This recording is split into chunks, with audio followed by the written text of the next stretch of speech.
Welcome back to our Youth Inquiry in Action series, brought to you by Innovations for Youth, a research center at the University of California, Berkeley. My name is Mia, and I'm a student at UC Berkeley. In this video series, we will explore different ways to amplify your voice, hear from your peers, and make positive change in your schools and communities. To hear from your peers and make meaningful change, we can use tools for inquiry. Inquiry is a process of asking questions to uncover answers. Anyone can inquire, including you. In this video series, we'll dive into what it means to use these tools for inquiry. We encourage you to take notes, pause the video, and reflect on the concepts as we go. In our last video, we introduced you to focus groups. Focus groups are small group discussions where people come together to share their attitudes, feelings, experiences, and/or ideas about a specific topic. They're like team brainstorms. But if you are leading a focus group, you get to focus on what really matters to you and your peers.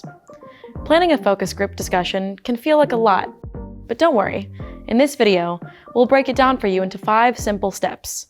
These planning steps include clarifying your goals, asking people to join your conversation, creating your script and questions, scheduling where and when you'll meet, and planning on how you will make people feel comfortable participating.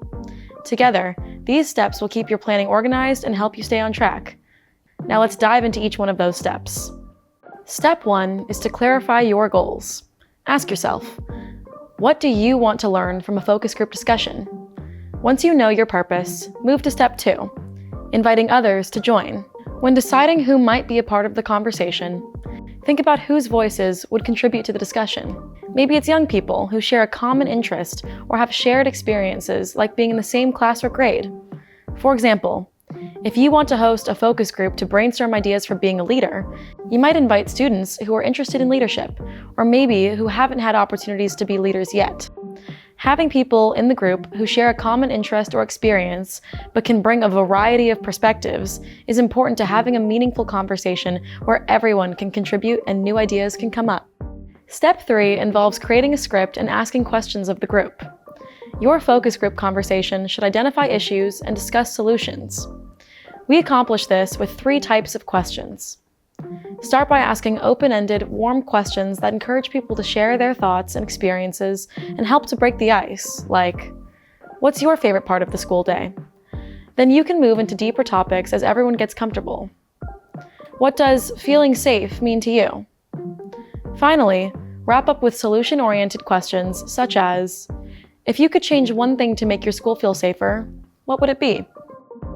Remember to keep your questions simple and direct 2 to 3 questions per topic, which works well.